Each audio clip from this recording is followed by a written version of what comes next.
afternoon. Please stand for the invocation.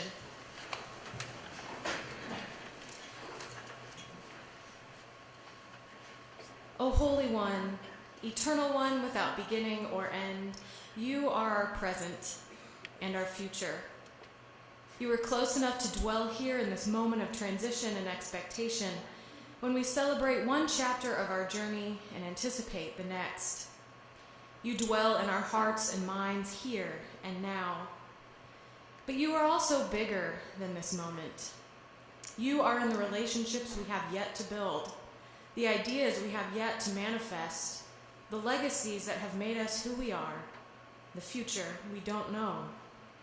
As we walk forward into that future, keep us mindful that we walk with you. Inspire all of us, each faculty and staff member, each student, alum, board member, and our new president, to trust that you are with us, that you hold us together in relationship, that you call us to a common purpose. Hold us gently here in this moment, and call us forward, eagerly and courageously, to what we cannot see. Amen.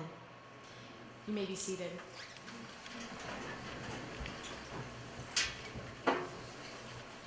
Good afternoon, and welcome to this very special occasion. Hanover College is 188 years old, and we've only had 15 presidents, so we don't get to do this very often. Before the president-elect is presented to you, I'd like to take 1 minute and present Hanover College to the president-elect. My husband Mike and I have come to cherish Hanover, and we know that our president-elect and his family will do the same thing. This is a campus that is stunningly beautiful.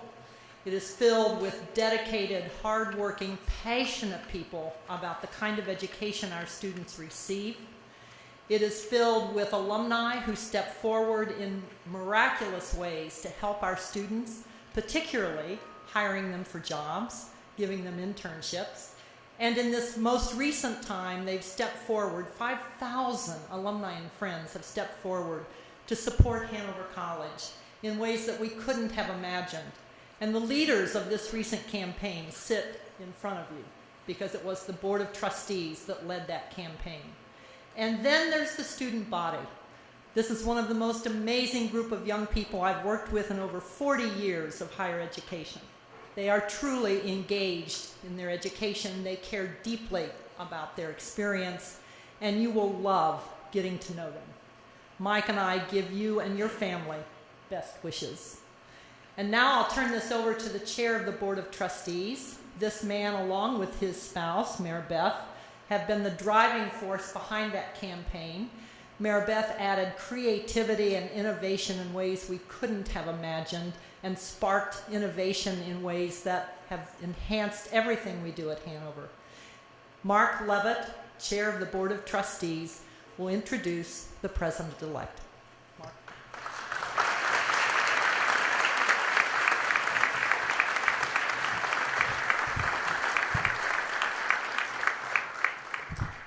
Thank you, Sue.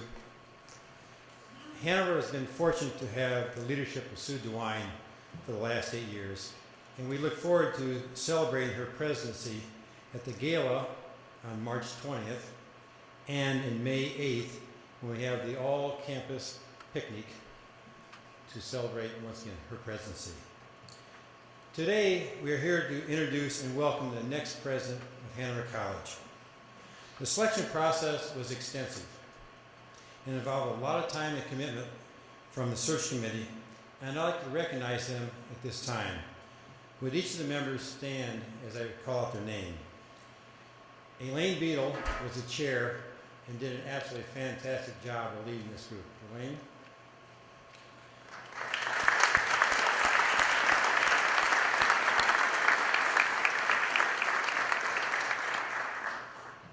Jared Bates and Dan Murphy represented the faculty.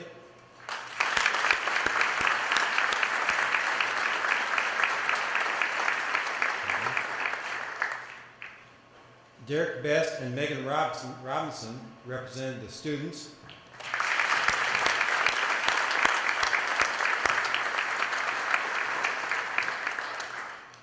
Kevin Stormer, the administration. way in the back.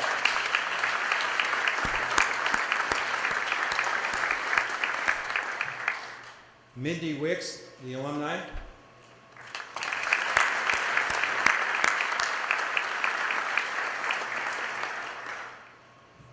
Ken Gladish, Chris Gleason, Tricia Hagenow, Chip Pease, and Greg Willman represented the trustees.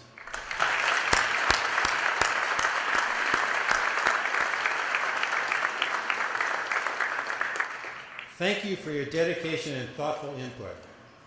This is the most important task of the trustees and was enhanced by having the faculty, the students, administration, and alumni on the committee. It was a true team effort, and I can't say enough about how enhanced it was by having the faculty and the students and alumni involved and the administration. With the help of the search consultant, Susan Van Gilder, 5 months ago, we received over 100 resumes. This is a desirable place to be a president. The committee, we each read over 30 resumes. We narrowed that down to the best applicants, and we brought 12 candidates to Indianapolis to review and interview them. That was in December. We narrowed this group down to 4 outstanding candidates we brought on campus January 7th and 8th. Many people wondered what is going on January 7th and 8th. We had overlapping candidates, we were interviewing people, we had a good time doing that. After in-depth interviews, the committee unanimously selected the man seated to my left, the president-elect of Hanover College. Yesterday afternoon, Elaine presented the committee's recommendation to the Board of Trustees, and they unanimously elected Dr. Lake Lambert, the 16th president of Hanover College.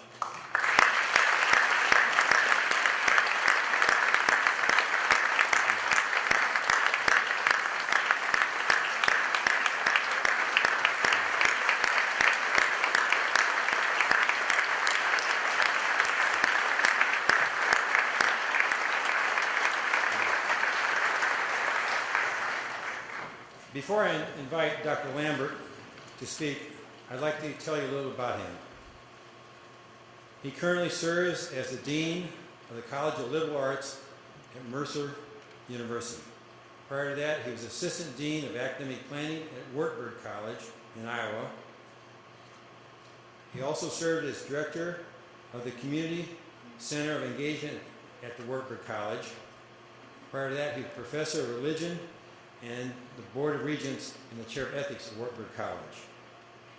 He has a Doctor of Philosophy from the Princeton Theological Seminary, a Master's of Theological Studies from Emory University, and a Bachelor of Art and Economics and History from Emory University. Besides his outstanding academic credentials, he has the characteristics that fit the qualities we are looking for in our next president. He has high energy, and he loves to advise students. He has the intellectual curiosity to inspire others. He has a passion for the liberal arts, which he will tell you about in a few minutes. He's a leader of leaders. He currently manages a staff that runs a liberal arts school of 1,800 students. He collaborates and he shares, but he's also decisive. He has a great sense of humor, as you'll find over the next several years, and he's very involved and very engaged in his community along with his wife, Kelly. He and Kelly love to entertain, and I think will continue the traditions of opening the President's House to the community. We are very excited that Dr. Lambert will join the Hanover community. Please welcome Dr. Lake Lambert.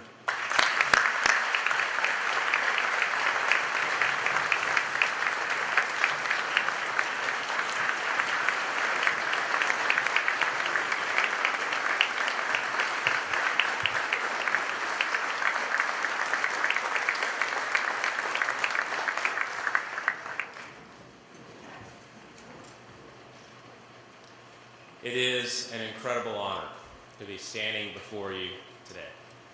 Kelly and I along with our children, Bailey and Zach, are so excited to be joining the Hanover community. And I'd like to thank the members of the search committee and the members of the Board of Trustees for their confidence, and I look forward to working with you all.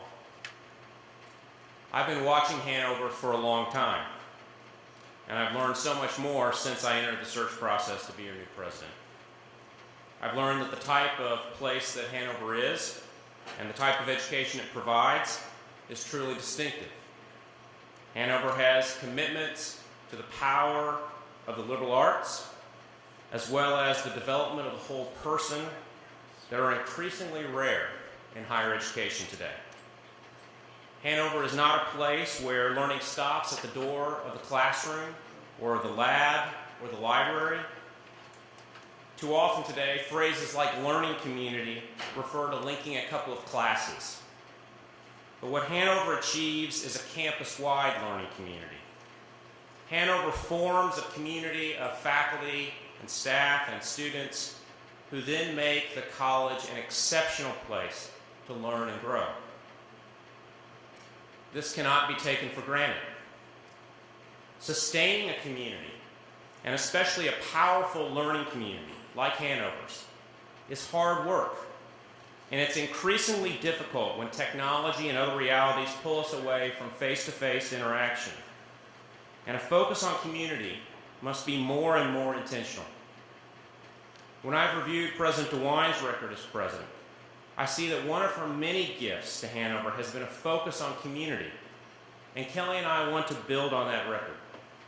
Recruiting and retaining students in a small town can pose challenges for us, no matter how incredibly beautiful it is. And as a result, we must have an even stronger focus on community. This includes intellectually vibrant classrooms, the mentoring relationships between students and our faculty and staff, the type and quality of co-curricular programs, and the strength of smaller communities within Hanover, such as athletic teams and Greek organizations. And we must also celebrate together. Sometimes we'll celebrate for fun, and sometimes we'll celebrate our shared love of learning. And just so that there's no question about it, I want to reassure the students that one of those celebrations will continue to be the Halloween party at the President's House this fall.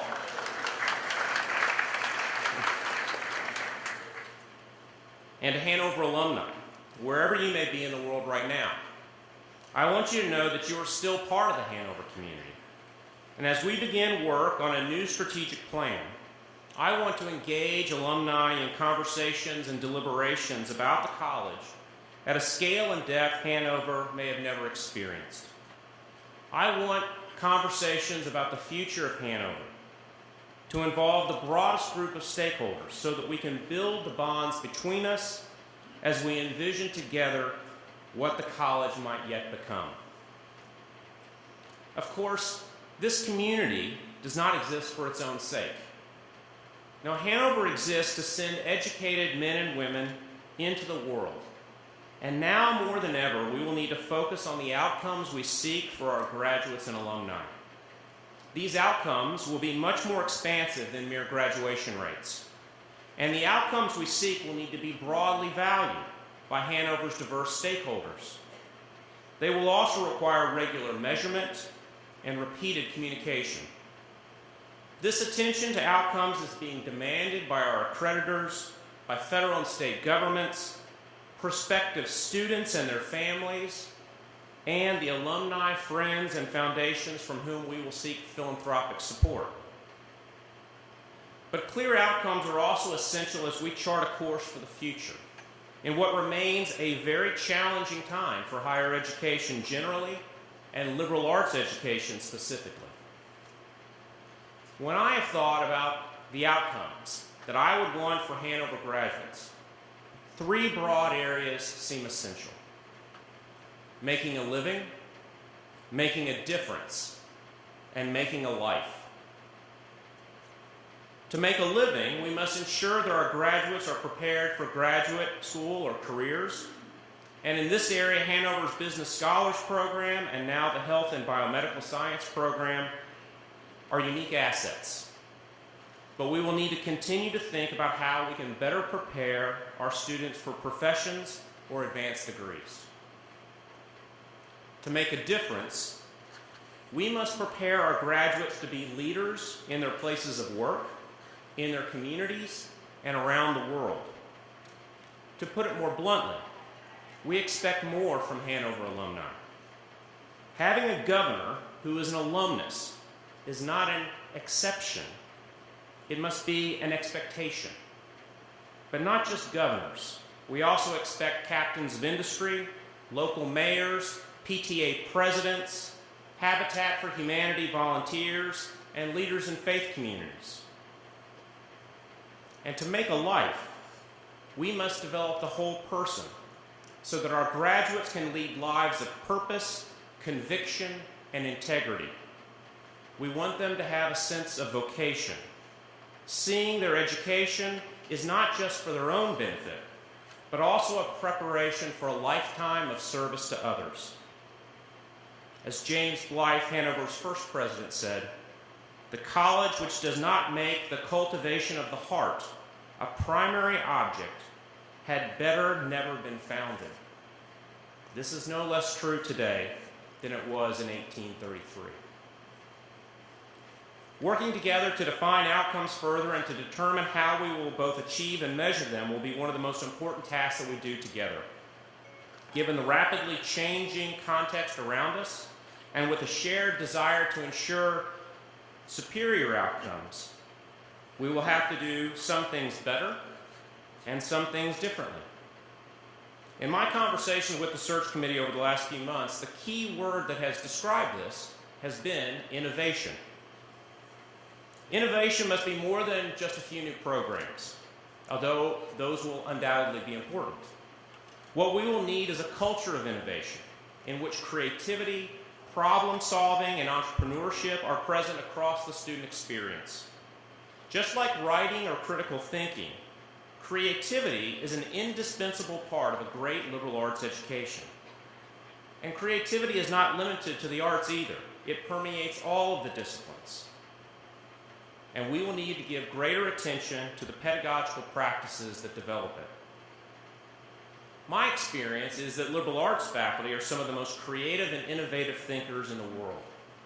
And Hanover will need every bit of that intellectual energy. What it means to offer a liberal arts education evolves. It always has. The academic major as we know it today has only existed for a little over a century.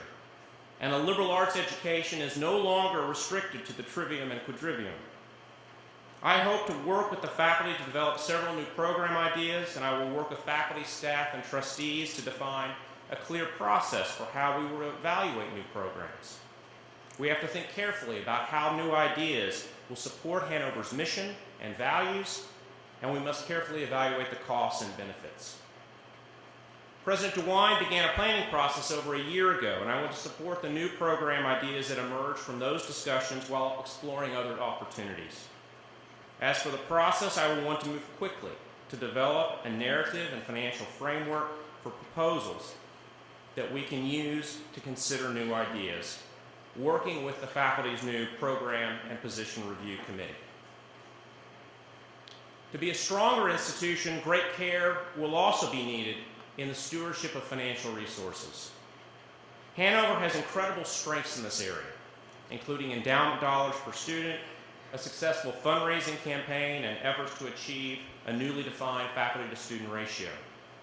But this continues to be a challenging time for the finances of higher education, and so it's important for me to say a few things about my future financial leadership.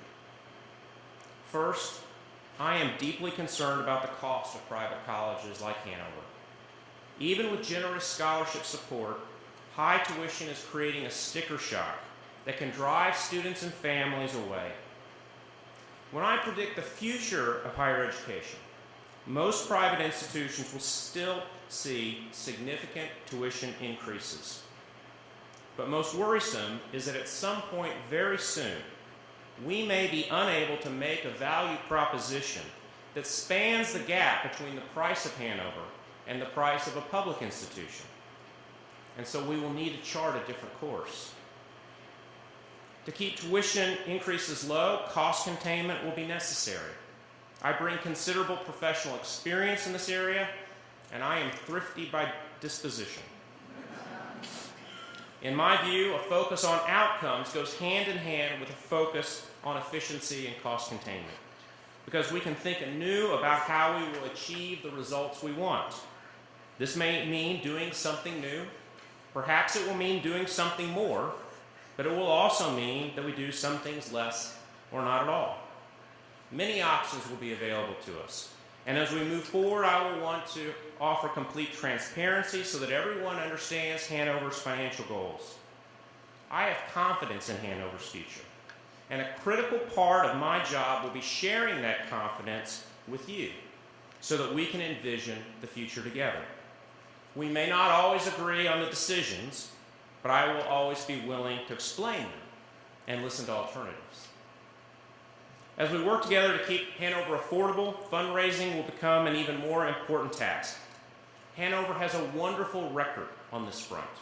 We have a high rate of alumni giving, and under President DeWine and co-chairs Mark and Maribeth Levitt, the college completed a successful fundraising campaign in the middle of a major recession.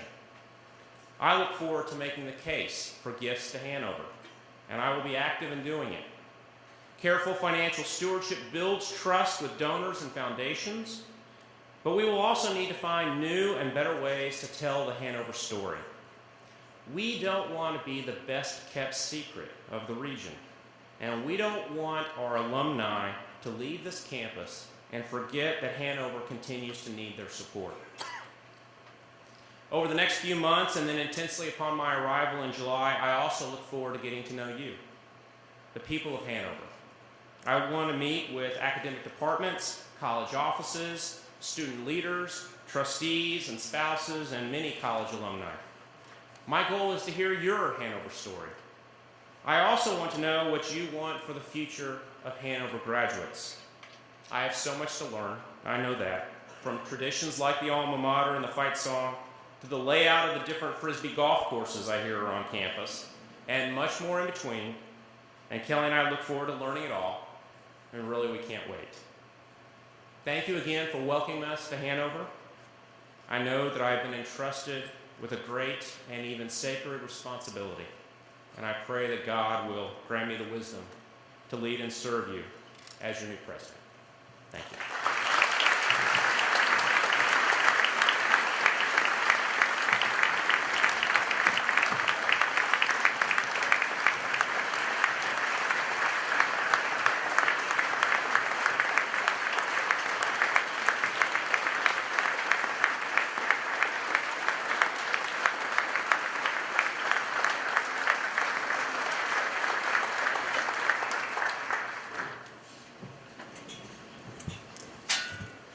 On behalf of the student body, I would like to formally welcome Dr. Lake Lambert to our Hanover College community.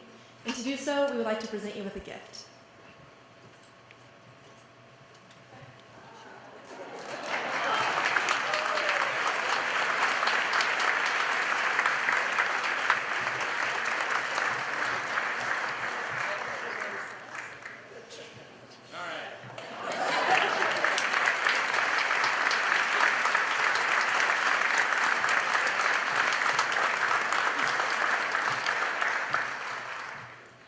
Dr. Lambert, you will find that the culture on our campus is one of collaboration between students, faculty, staff, and administration. We are excited for you to join in on that process in the years to come. When looking for a president, the student body wanted someone who would enjoy the college experience with them. Someone to eat in the CC, attend the events on campus, and throw the opening pitch at the wiffle ball tournament. We are thrilled to welcome you as our new president, and I'm sure the students that are lucky enough not to graduate can't wait to see what you and Kelly dress up for next year at Halloween. Thank you so much for coming today, for I know the students are eager to meet you and watch the tremendous things that you will do for Hanover College and our community. Once the program concludes with the benediction, please come up the left side of the stage to greet our president and his new spouse, Kelly. Exit to the right and enjoy the food at the reception table at the side of the room. Will you please now stand for the alma mater and remain standing through the benediction.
us now from this moment and call us forward as a community who trusts joyfully in what is to come. Keep us mindful of and grateful for the moments that have brought us here, and let us walk forward always in you. Amen.